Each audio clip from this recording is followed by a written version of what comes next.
Puncture बनाते हैं, अब्दुल भी बनाता है, अमरिंदर भी बनाता है, लेकिन यहां का भी पंक्चर ठीक करता है। देश को पंक्चर करके रख दिया आपने, देश को पंक्चर कर दिया। इकोनॉमी पंक्चर है, सामाजिक ताना बाना पंक्चर है, सारे पंक्चर ठीक किए जाएंगे। असल में साइकिल पे चले नहीं ये लोग, मर्सिडीज में ही पैदा हुए थे। मैं सिर्फ आप लोगों को कहूंगा, मायूसी नहीं रखनी है। आपका करार गांधी, नेहरू, मौलाना आजाद से था।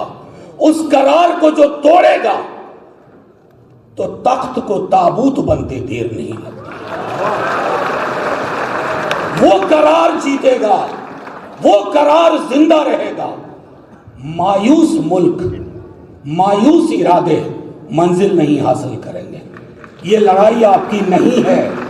मैं आखिरी बात कहता हूं, ये लड़ाई मेरी पार्टी के प्रेसिडेंट इतने बीमार थे और हर आदमी का भाषण सुन रहे थे कि कौन क्या बोल रहा है वक्त पे। लोग, अरे हम हिंदुओं को मुसलमानों को देखने की आदत है डेली, और मुसलमानों को हिंदुओं को देखने की आदत है। हमारे रिश्ते हैं, सिखों ईसाइयों को, हम दोनों को देखने की आदत है। और इस रिश्ते की जिसको समझ नहीं, वो हमसे हिसाब मांग रहे हैं। हिंदू मुस्लिम साथ चलेगा, हिंदू मुस्लिम साथ। और देखिए हमसे हिसाब कौन ले रहे हैं। लिबास पूछते हो, आके लिबास देखो इस मंच का, आके लिबास यहां देखो। ये लिबास है कॉन्स्टिट्यूशन का, आइन का। शुक्रिया मुस्लिम पर्सनल लॉ बोर्ड, आप तमाम जो हमारे साथ डायस पे हैं।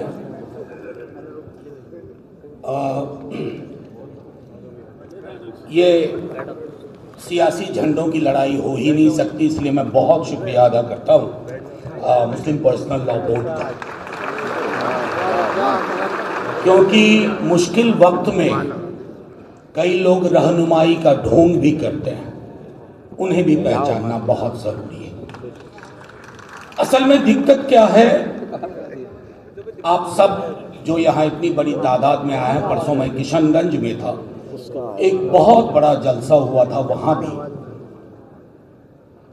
गुस्सा वाजिब है, लेकिन ये लड़ाई सिर्फ मुसलमानों की नहीं है, हर हिंदुस्तानी आपके साथ। ये मसला ही मुसलमानों का नहीं है। आर्टिकल 26 का अगर मिस इंटरप्रिटेशन आज वक्फ के लिए हुआ है, तो कल किसी और चीज के लिए होगा और लोग हाशिए पे खड़े रहेंगे। इसलिए ये चुप रहने का भी वक्त नहीं है। दिक्कत क्या है ना, जिसने इस मिट्टी से मोहब्बत नहीं की, उस मिट्टी के मिजाज को समझ ही नहीं पाएगा। ये अद्भुत मिट्टी है। मैंने सदन में भी कहा था, दोहरा रहा हूं, सदन में कहा था और दोहरा रहा हूं, इस देश की एक बड़ी आबादी सरहद पार करके पाकिस्तान नहीं गई। वो हमारे, उनके पुरखे और हमारे बच्चे, भाई बहन सब यहां बैठे हुए हैं। अरे हम हिंदुओं को मुसलमानों को देखने की आदत है डेली, और मुसलमानों को हिंदुओं को देखने की आदत है। हमारे रिश्ते हैं, सिखों ईसाइयों को, हम दोनों को देखने की आदत है। और इस रिश्ते की जिसको समझ नहीं, वो हमसे हिसाब मांग रहे हैं। हिंदू मुस्लिम साथ चलेगा, हिंदू मुस्लिम साथ। और देखिए हमसे हिसाब कौन ले रहे हैं। लिबास पूछते हो, आके लिबास देखो इस मंच का, आके लिबास यहां देखो। ये लिबास है कॉन्स्टिट्यूशन का, आइन का। इस लिबास से लड़ रहे हो। ये लड़ाई सीधे तौर पर जुल्म और इंसाफ के बीच की लड़ाई है, और जो हमारे साथ नहीं है वो जुल्मियों के साथ। सीधे तौर पर अभी तो 3-4 मुद्दों पर थोड़ा रिलीफ दिया है माननीय सर्वोच्च न्यायालय, उनका बहुत बहुत शुक्रिया, बहुत बहुत शुक्रिया। लेकिन कई मसले हैं, 40 सेक्शन, सब सेक्शन, क्लॉजेस, जिसमें हमें क्लैरिटी चाहिए, डाइल्यूशन नहीं चाहिए। ये सारी चीजें हमें समझनी होगी।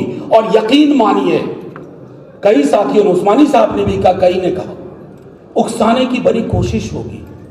रंगा सियार बन के लोग बीच में बैठ जाएंगे, उनसे होशियार रहना है। ये लड़ाई मिलके ही लड़ी जाएगी और मुकम्मल अपनी मंजिल हासिल की जाएगी। पंक्चर बनाते हैं, अब्दुल भी बनाता है, अमरिंदर भी बनाता है, लेकिन यहां का भी पंक्चर ठीक करता है। देश को पंक्चर करके रख दिया आपने, देश को पंक्चर कर दिया। इकोनॉमी पंक्चर है, सामाजिक ताना बाना पंक्चर है, सारे पंक्चर ठीक किए जाएंगे।